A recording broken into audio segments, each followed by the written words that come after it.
Good morning. Welcome to the Heritage Foundation and our Lewis Lehrman Auditorium. We, of course, welcome those who join us on our heritage.org website. For those in-house, we would ask that courtesy check that our mobile devices have been silenced or turned off. And of course, for those watching online, you're welcome to send questions or comments at any time, simply emailing speaker@heritage.org. And we, of course, will post the program on our Heritage homepage for everyone's future reference as well. Introducing our special guest and leading our program is Tom Spohr. Mr. Spohr is director of our Center for National Defense in the Catherine and Shelby Cullom Davis Institute for National Security and Foreign Policy. Prior to joining us here in 2016, he served for over 36 years in the U.S. Army, attaining the rank of Lieutenant General. Among his previous and most recent assignments, he was director of the Army Office of Business Transformation, Director of Program Analysis and Evaluation at the headquarters of the Army, as well as Deputy Commanding General Support for United States Forces in Iraq. Please join me in welcoming Tom Spohr. Tom? Well, good morning, everybody, and thanks for joining us. What a great day, and it's a real treat for me to be able to welcome Mr. Patrick O'Donnell to Heritage to speak about his most recent book, The Unknowns, The Untold Story of America's Unknown Soldier and World War I's most decorated heroes who brought him home. Mr. O'Donnell is a best-selling American author who has written 11 books on military history. He received the Colby Circle Award for Outstanding Military History for his best-selling book, Beyond Valor. O'Donnell's books have been chosen as main or alternate selections of the Book of the Month History and Military History book clubs. Interestingly, at least to me, as an unpaid volunteer combat historian, O'Donnell spent 3 months in Iraq in uniform and conducted oral histories of U.S. troops in battle. On a later tour to Iraq, he also served as a war correspondent for Men's Journal and Fox News.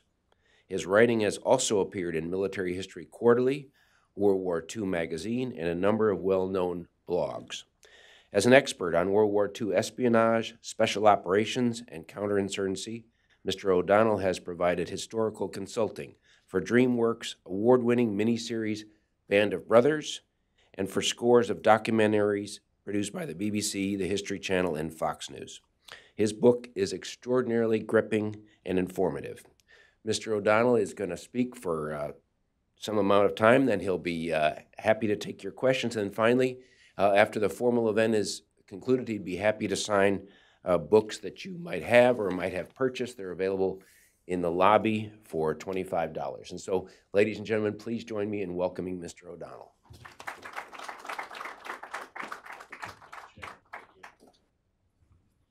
Thank you for the introduction, General.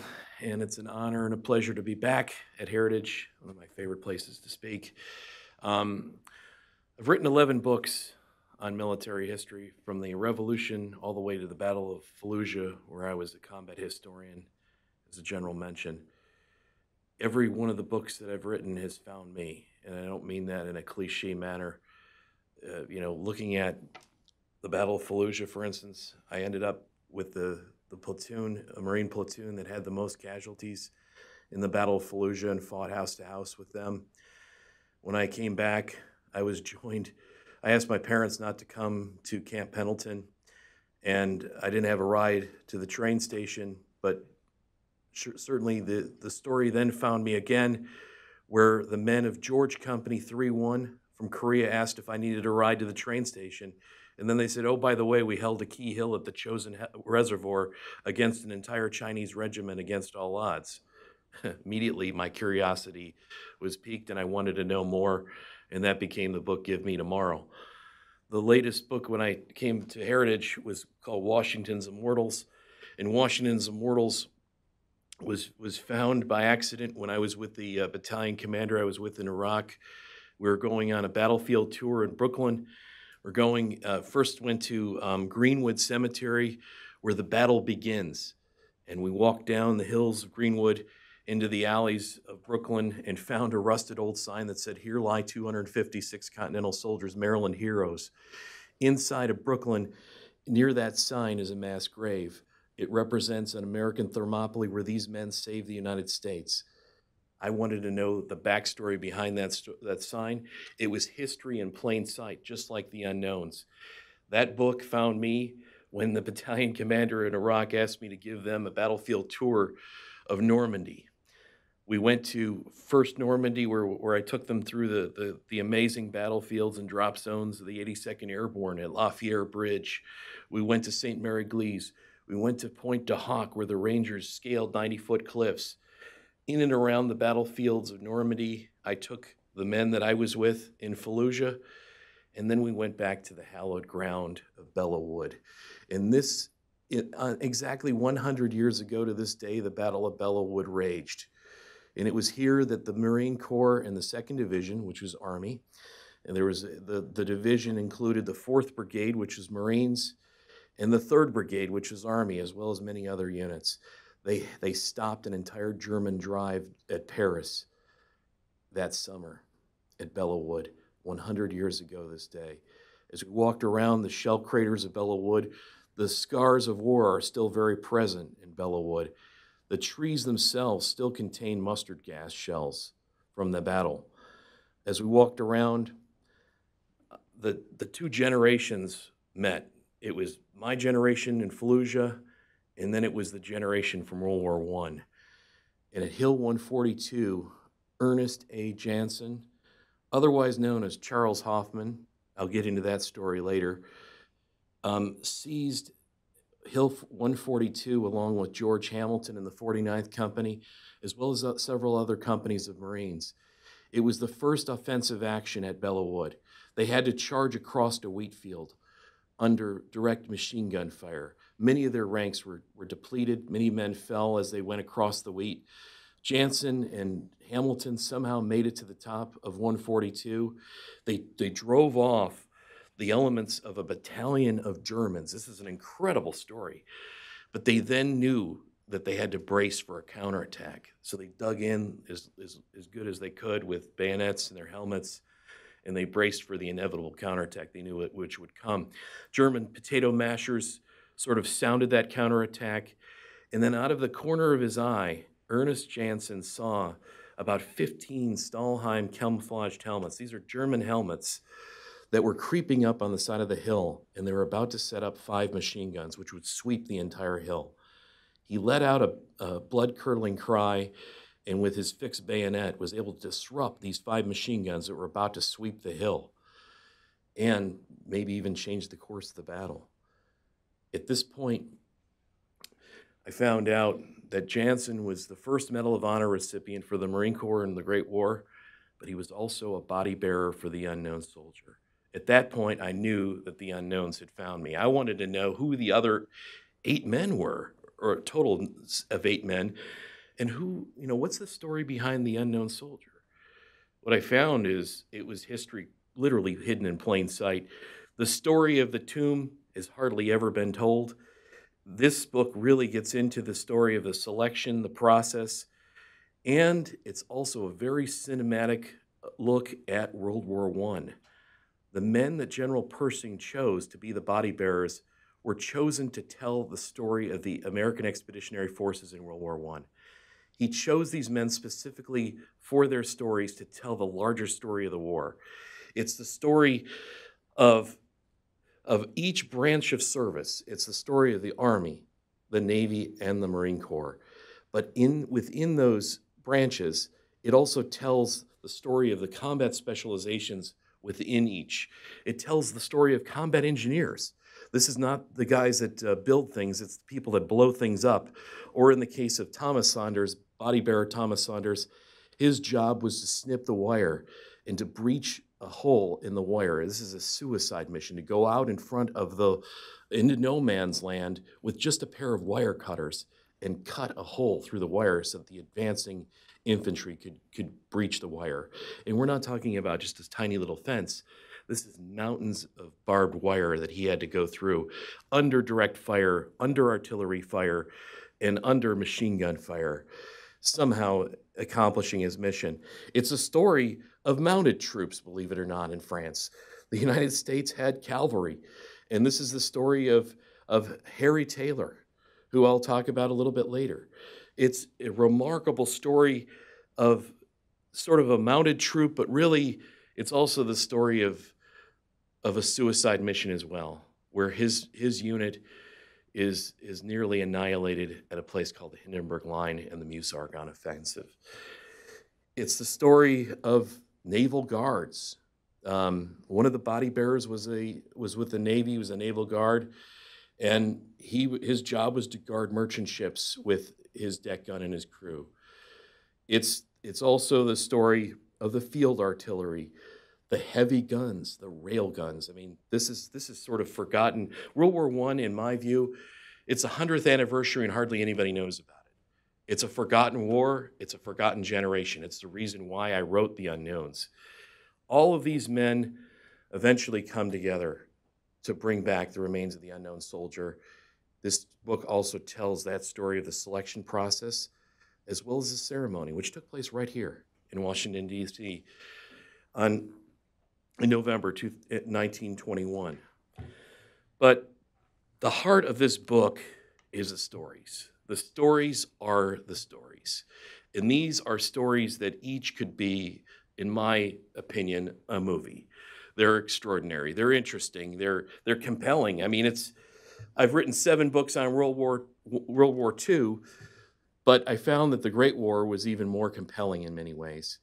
And I think one of my favorite stories is the story that starts out this book. It's about James Delaney, the body bearer, who's with the U.S. Navy. And Delaney is he begins his service at 18 years old. His body is inked with tattoos on the ships that he served with. He's a career man, but he's a gunner's mate in 1917, and he's given a crew of 15 men. They're known as guards, Naval Guards. And this, in 1917, even before the war began, President Wilson decided to arm merchant ships to somehow mitigate the U-boat menace that had been sinking American ships even before we declared war. So these merchant ships were armed. One of the crews included James Delaney and his 15-man complement. They had 5-inch guns, possibly a gun that was made right here in the Washington Navy Yard where they had a manufacturing facility. It was bolted on the SS Campana, a merchant ship. And for the most part, the first few months of the voyage of the SS Campana was routine. They had made their way to France. They were picking up some supplies. They were on their way to Spain to pick up more cargo and eventually make their way back to the United States. It's in the Bay of Biscay that things really start to change for James Delaney and this 15-man crew. A submarine's torpedo narrowly misses the ship. And then within minutes, they hear the sound of gunfire. The deck gun on board the U-boat is starting to shell the SS Campana. Delaney and his men immediately go to their gun stations and they begin to return fire. And what ensues is a multi-hour long chase between the U-boat and the merchant ship. And the merchant ship is trying to outrun the U-boat, but believe it or not, the U-boat on the surface is rather fast. And the U-boat is captained by an extraordinary captain who has sunk over nearly 40 ships at this point. He's approaching what's known as ace status, which is about 50 ships. And he knows exactly what he's doing. He stays out of the range of the Campana's deck guns, but he moves himself in exactly the range he needs to, where his 105 millimeter gun on board the deck of U-boat 61 begins to fire at the Campana. And there's literally a race and a firefight that ensues for the next 2 hours. James Delaney's men are feeding ammunition into the gun so quickly that their eardrums begin to bleed, and their eyesight is affected as they're firing so many rounds. But eventually, the U-boat scores some hits, and James Delaney's crew is down to 10 rounds of ammunition, and they're in a dilemma. What do they do? Do they go down with the ship? Do they continue to keep firing? The captain of the ship, Captain Oliver, who's from New York City, decides that his men and James Delaney are more important than the ship, and he strikes their colors, and they decide to surrender their vessel. And at this point, The U-boat isn't quite sure if they're going to really surrender or not, because there's something known as a Q ship, and these are actually merchant ships that are armed raiders that are their guns are disguised behind boxes and such. So he is not sure if this is a feint. The captain of the U-boat is not sure if it's a feint or not, and he decides to continue to push forward with the U-boat. And as Delaney and his men are in these small rowboats, the U-boat literally almost hits them as it goes towards the merchant ship, and they continue to fire on the merchant ship. And at that point, they decide to board. The U-boat's crew decides to board the merchant ship, and they seize anything of value, but they also go after food. The book goes into what life is like on a U-boat, and it's really a pretty dirty and hazardous job. It's so horrendous, in fact, that literally there's U-boat sweat inside the boat, and the grease from the engines and the diesel and everything else gets into everything, your clothes and all and such, your food. And the U-boat crew, not only looks for food, but they also look for soap, and they try to clean themselves off. And they captured Delaney and 6 men of the Campana, and they put them on board the U-boat. And if you've ever seen the movie Das Boat, this is an American Das Boat in World War I. The experience is incredible. They go through minefields, they're depth charged, and the captain even allows Delaney to look through the periscope as they're about to sink an Allied ship. I mean, it's an extraordinary story of the undersea war through an American's eyes. And this book covers a story of not only the Americans, but I unearthed the German story too, because Captain Diekman spoke perfect English. And these men didn't develop a friendship, but they developed a mutual respect. And that interaction and story is captured in The Unknowns, and it's an extraordinary story. And I won't go through all of the details, but that is part of what's in The Unknowns. The book is also about the 49th Company. This is Jansen's company of Marines. This is a band of brothers on the 49th Company, and it begins at the Battle of Bellewood, or actually begins a little bit earlier in March, when the 49th and the 5th Marines and 6th Marines, which are part of the 2 regiments that the Marine Corps sends to France, fight in and around the trenches at Verdun. And I mean, they get a taste of trench warfare. They feel the mud and the rain that's in these trenches, the rats that are the size of a groundhog. Their bodies are covered with lice in many cases for weeks on end, because they are not able to change their uniforms. This is a story about human endurance and hardship in many ways.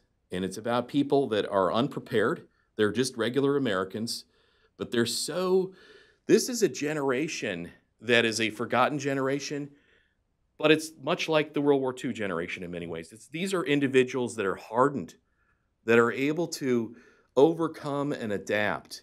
They're given horrendous tactics and training at the beginning of the war, but they adapt. And they adapt from trench warfare to the American way of war and a modern military. That's another story that's woven into this book. Following the 49th Company, though, this band of brothers, which includes Jansen and many of the men in the unit, which George Hamilton, whose father is a reporter here in Washington, D.C., an editor, as well as other men that are from this area, as well as individuals from multiple countries. They fight in the 49th. They're at Bellewood.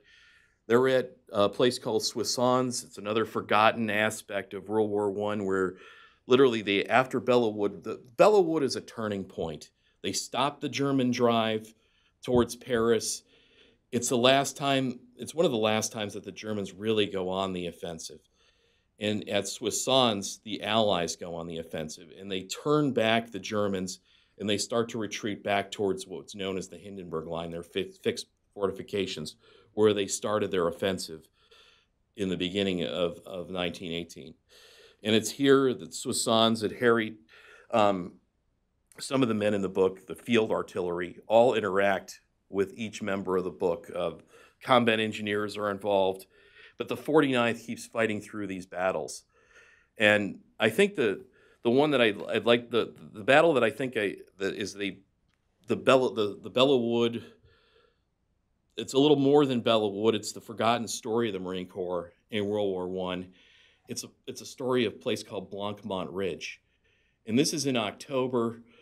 The French Army asked General Pershing if they can have the 2nd Division to hit a fortification known as Blanc Mont Ridge. And this is the guns and Navarone of the Western Front. It's one of the toughest positions of the Western Front. If you've ever seen the movie Saving Private Ryan, it's the opening scene. They're in bunkers in fixed positions. There's artillery that's in these bunkers. There's machine guns everywhere with interlocking fields of fire. There's barbed wire all over the place. The men have to cross an open field and open ground of over a mile. And for 3.5 years, the French Army had tried to take Blanc Mont, and they sustained tens of thousands of casualties. The bodies literally littered the area in front of Blanc Mont Ridge. There were scores of bones and skeletons. These men, initially, the French Army, the days earlier, tried to take the ridge, and they were blunted once again. And the remains of that attack lay in front of them. Some of the trenches that they needed to jump off from had to be cleared. So the men of the 49th Company, as well as the other body bearers, and the man that actually selected the unknown soldier, Edward F. Younger, who's with the 9th Infantry Regiment of the 2nd Division, whose story I interweave in this entire book, also is there. And they have to clear the trenches in front of the position. They see a phalanx of Frenchmen that tried to charge into the teeth of these German defenses, and they're literally cut down in an arrowhead position. At the very tip of the arrowhead is a Frenchman that has a massive beard, and his eyes are wide open, and his bayonet is literally pointed at the German defenses that he tried to take. They climb over the bodies of these Frenchmen, and they continue to advance. Many of the men of the 49th, as well as the Marines and the 2nd Division Army personnel, are cut down as they go through this open ground. But remarkably, they take the ridge on the first day. It's an extraordinary story. The French are astounded. They consider it one of the greatest feats of 1918, seizing this high ground, this impenetrable position. They take the position, and then they charge into another valley, and there's the Hindenburg in the distance line as well, another element of it. And as they cross into this valley, they're literally cut to pieces. And it's one of the bloodiest days in the Marine Corps. Belleau Wood, on June 6, 1918, the forgotten D-Day, was the bloodiest day of the entire Marine Corps' history up until that point. Some history suggests that the bloodiest day may have actually been later on as well, in October 1918, that Blanc Mont Ridge, as these men push into this valley, which is dubbed the box, and it's a box of death. Literally, artillery rounds come in. The men are counterattacked on multiple sides, 3 sides, by the Germans as they try to take a village, which includes a series of tombstones. It's a cemetery that's dug in with positions, and they're stopped. Thomas Saunders, who's a Native American, who's a body bearer in the book, these Native Americans were considered, many of the stereotypes of the day were applied to them. They were looked at as indestructible warriors. They were pushed into the position. He was a scout as well, and he was pushed up front with his wire cutters to try to breach the hole, a hole in the wire there in front of Blanc Mont Ridge at Saint-Antenne. And he makes his way into the cemetery. He gets that far, and he's even decorated during that day. But the Marines and the Army of the 2nd Division accomplished their objectives, and they breached the position at Blanc Mont Ridge. These are some of the stories that are in the book. All of these men, though, come together in November of 1921 at the Washington Navy Yard. But a year before that, the process for the unknown soldier begins. And America in 1920 didn't have an unknown soldier. This was an idea that was born in Europe.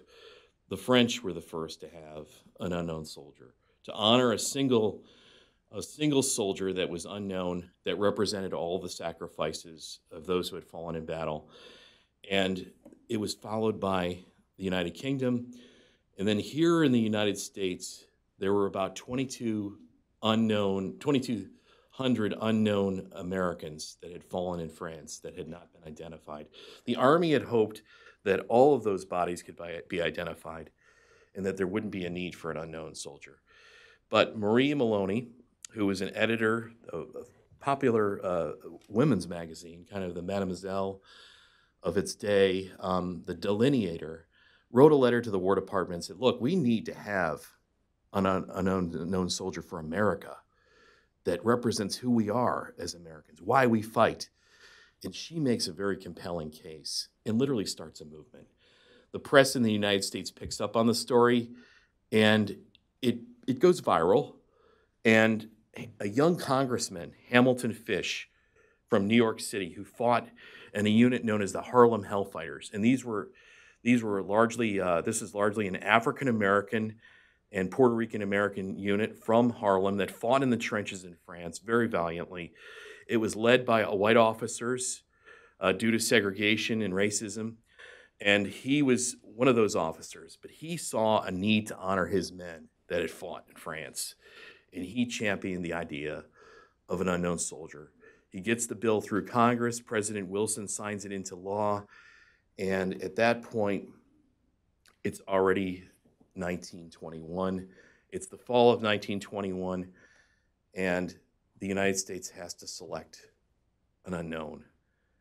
From the 4 major cemeteries in France, where the battles, some of our most epic battles raged, at Bella Wood, for instance, at Saint-Mihiel, at the Meuse-Argonne, and later in the Somme, 4 unknown soldiers were removed from their graves of the 2,200.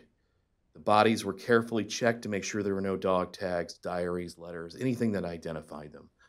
The graves registration cards of the location of these bodies was then burned, and the 4 bodies were then moved to Chalon, France in October 1921.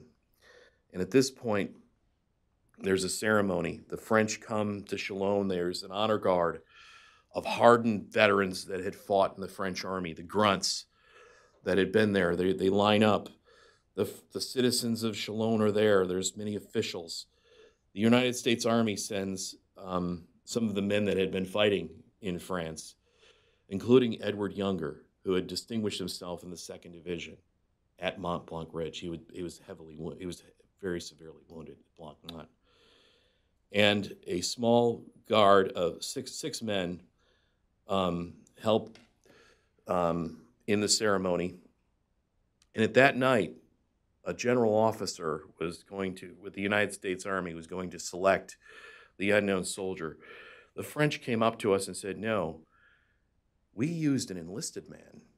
And literally that night, the entire ceremony was changed. And Edward Younger, the men that were there were interviewed, and Edward Younger, according to the records, had the best service record. He wasn't highly decorated, but he had been wounded twice and he'd been through the hell of the trenches. He was a stereotypical doughboy. He was a grunt. Perfect for the choice. And that morning, he was given this awesome responsibility of selecting the unknown soldier. And he realized how important this was. And he was given a bouquet of roses and told to select from the 4 flag-draped caskets. The book includes Younger's handwritten notes and typewritten notes of the moment. It's for the first time it's told. He talks about how as he went into the room and how the flag was sublime. That's the words he used. The American flag was sublime. Chopin's Funeral dirge was playing in the background. The floor was littered with white petals as he walked in between the caskets. He wasn't sure who to select. And he prayed, and as he was nervously walking around the room, he said that a force that he can't explain moved his hand, and he felt that the person in that casket was somebody that died next to him in battle, that he'd known the man, and he selected the unknown soldier. The body was then taken to Le Havre, France, where it boarded the USS Olympia. The Olympia was the famous battle cruiser in Admiral Dewey's fleet during the Spanish-American War. It still exists to this day. It's in Philadelphia. It was used to transport the body back to the United States. It was lashed to the top, and it wasn't an easy voyage. There were rough seas, and remarkably, the casket almost went overboard on the voyage. Makes it back to the Washington Navy Yard on November 9th. The photo on the front of the book it captures that exact scene of the Olympia coming into the Washington Navy Yard, and these body bearers, the 8 men that I've described in this book, bringing back the remains. They take it to the Capitol Rotunda, where it lies in state. Tens of thousands of Americans visit. President Harding attends. President Pershing is there. The body bearers once again come back on November 11th, the day that the war ended in World War I. And the remains, the casket is brought back down on the same caisson that carried President Lincoln after his assassination. And it was the body was escorted to Arlington Cemetery. And this is an extraordinary ceremony. The Medal of Honor recipients from all of America's wars that were alive, many of them were present. Many of the Civil War veterans were there that had won the Medal of Honor or received the Medal of Honor. Spanish-American War veterans. Sergeant York was in the procession, and many others.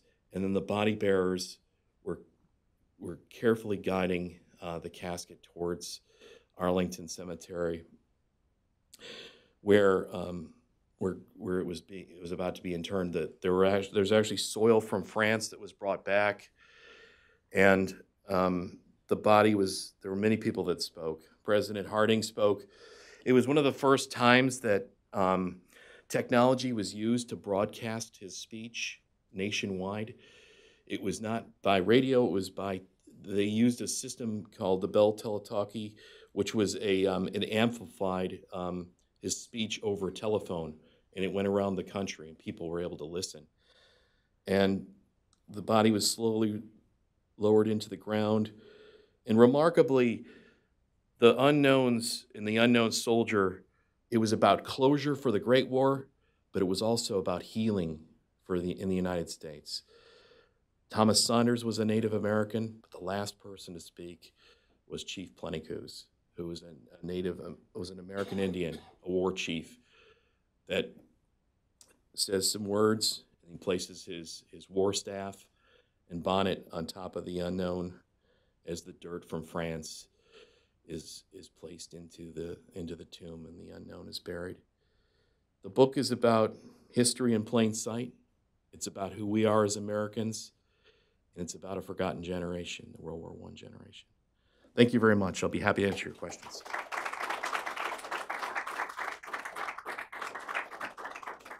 That was wonderful. We have a microphone, I think, and so I'd ask you, if you have a question, to raise your hand.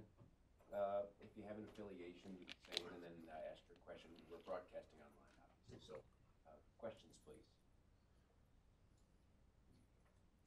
Yes.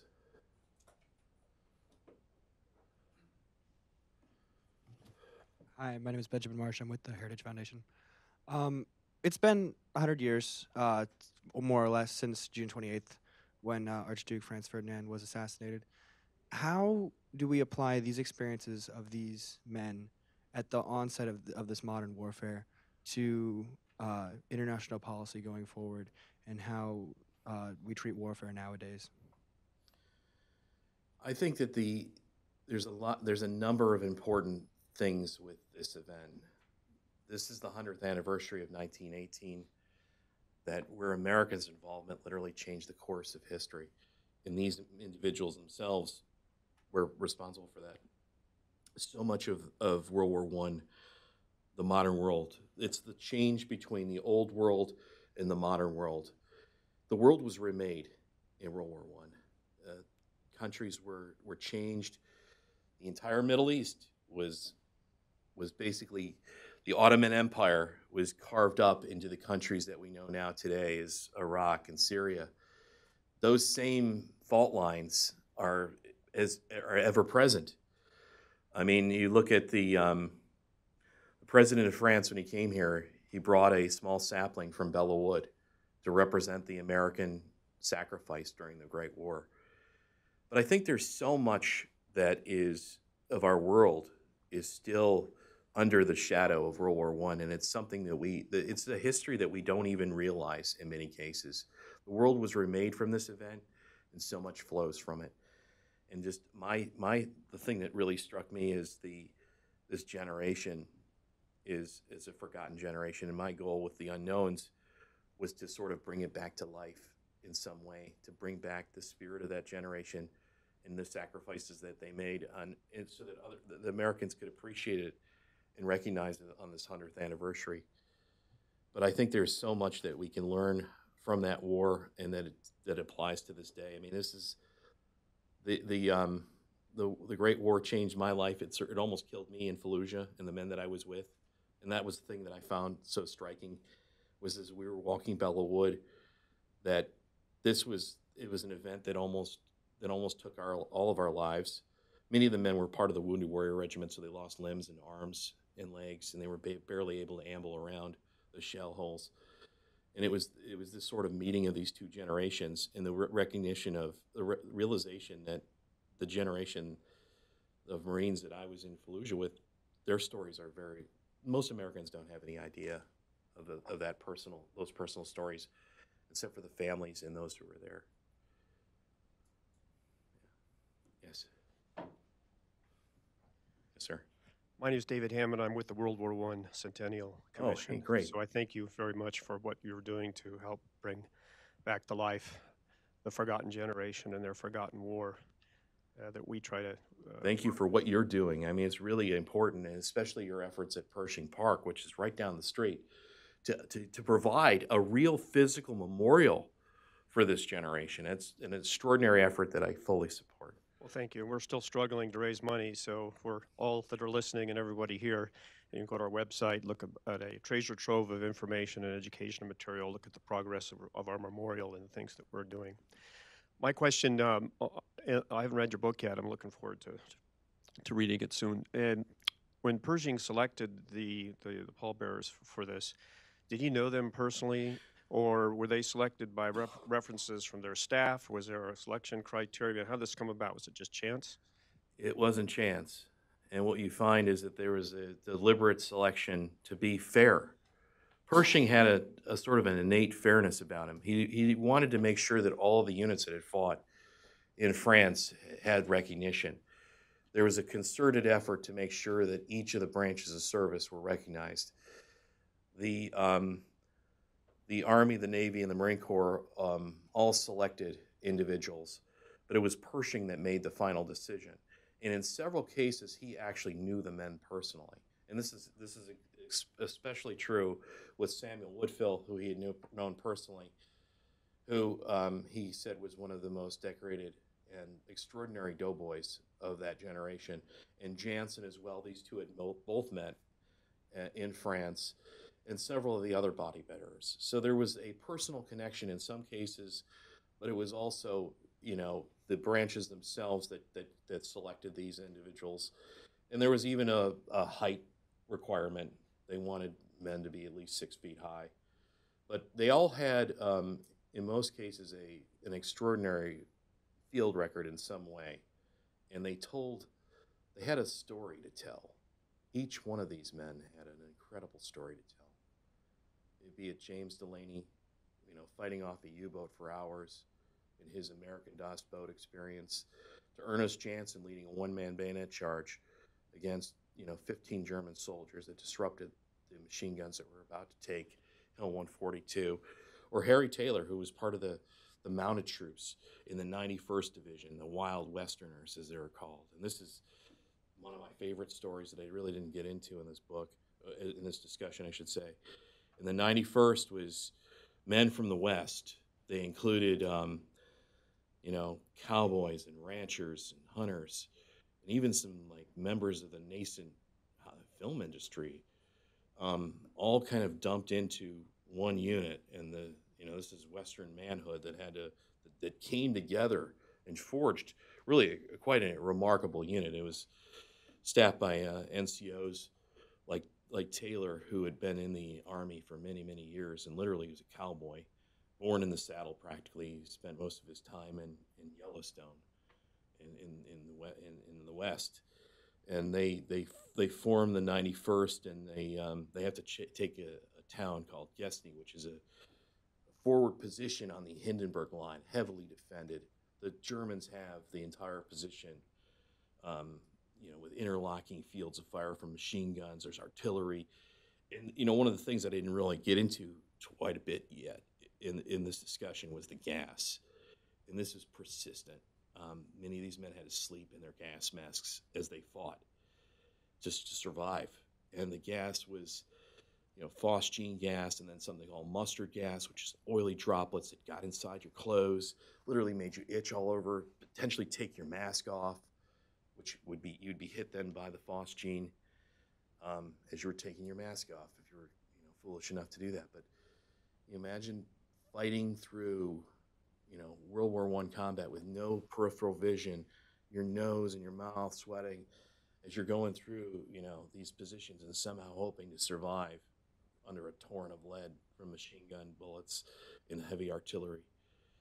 And then there's the persistent, just the lice and all the other things vermin that go along with living in the field for weeks on end.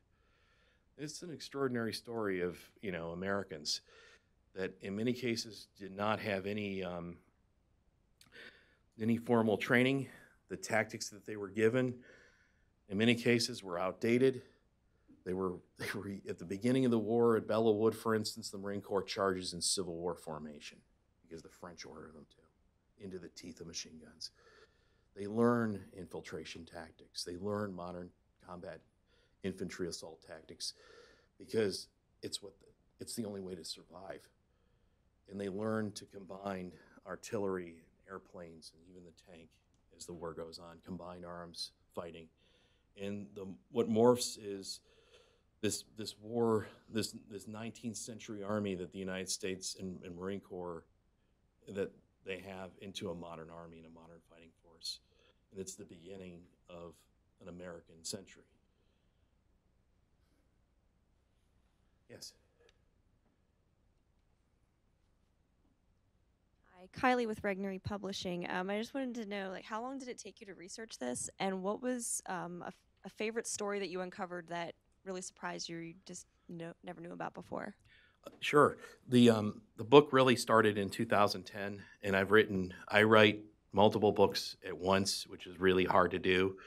So, yeah, my mind doesn't really work too well between the American Revolution and World War I. So I would find myself pretend, it was almost like being in World War I, where you had to ship elements of the German army from the Eastern Front all the way over the Western Front. So my mind would work on the Revolution for six months, and then I would shift over to World War I, and I'd be fully immersed. I get into the books that I write. I do a lot of research. I do my own research. A lot of it was National Archives as well as other archives around the world. And, I get into the weeds. I also, I collected the uniforms, helmets, gas masks, implements of war, trench knives, all these things. And literally one of my rooms in my house is filled with all these World War I implements. And I really get immersed in the minutia and the weeds. And that's the story that I try to tell in The Unknowns. It's a boots on the ground story of these enlisted men, and it puts you there. That's I've had some many fine compliments from people that have read the book that said I really felt like I was there. It's a pretty extraordinary set of stories, and it's an extraordinary generation that one of the former tomb guards said to me, like, you resurrected that generation, and that was for me a great honor. It was a great honor that they also, the Society of the Tomb Guards, as well, these former tomb guards have embraced this book, and I'm deeply honored and touched by that because they're some of America's finest. One more question? Yes. Yeah. Hi, I'm Julian. I'm with the Washington Times. I wanted to know if you have a thought about this. Why do you think it is that all these stories haven't really been told as of yet? I think that there's so many stories that are just hidden. It's history hidden in plain sight, and I don't mean that in a cliche way. It's a sign. I mean, it's the Marylanders' Thermopylae that saved the United States in Brooklyn. There's so much history that we don't even recognize. And what I guess I specialize in is these things find me. And then I take that little thread and I put it together and tell the larger story of whatever it is. In this case, it's the unknowns. And, in the case of the Navy SEALs, for instance, the Omni Shoreham Hotel's pool was the largest indoor pool in 1942. Nobody cared about that until I realized, after doing a lot of archival research, that in 1942, the first operational rebreather was tested there. And the men that formed the OSS Maritime Unit, the precursor to the Navy SEALs, were all born in that pool, in that demonstration. So it's taking, sort of this story that's hidden in plain sight and looking deeper. And I just think there's so many stories, especially with World War I. And for me, it's been kind of a crusade to tell people about this doughboy generation which remade the world. I'm fascinated by it. I think the stories are extraordinary. It's not, people have this conception of what, the trench warfare was, etc. It's deeper than that. There's more to it than that. There's the courage, there's the sacrifice, there's the minutia, it's digging deeper into that story. The stories are the stories. You have one more? Please join me in thanking our speakers. I think we have. Okay. One more? We have one more. Sorry. And anything more you would want to say about Arlington National Cemetery, even beyond the Tomb of the Unknown Soldier and the descendants of those that died in World War I that actually were remembered? Have you had much opportunity to meet with them? I have. I've just gotten countless emails and people that have come up to me and say, thank you for remembering my great-grandfather's generation or my father's generation in some cases. I mean, that's the most touching thing. And I think, as far as Arlington goes, that's our most hallowed ground. Every time I go to Arlington, I'm just so deeply moved. And then you look at the cemetery itself, and then there's the realization that every one of those crosses or memorial, those plaques, they represent a person and a unique story. And sadly, many of those stories, they never told their family. My book, this is one of 11, but I've interviewed 5,000, at least 4,000, nearly 4,000 World War II veterans. And my crusade there was to preserve and share those stories before they were lost. And this is something that all Americans have. In many cases, they have a family member that has a connection to our fighting. And I think that those stories, trying to make that connection with your family member is the important thing, because these stories are just being lost every day, and they're just, you know, these are real American heroes, not the fake heroes that we see on TV. It's just people that were just regular people that, you know, in the case of like World War I generation, rose, you know, they were able to overcome amazing odds and overcome, you know, inferior equipment, poor tactics, and then really do the extraordinary. And in many cases, defeat one of the greatest armies in the world at the time, the German army. Thank you.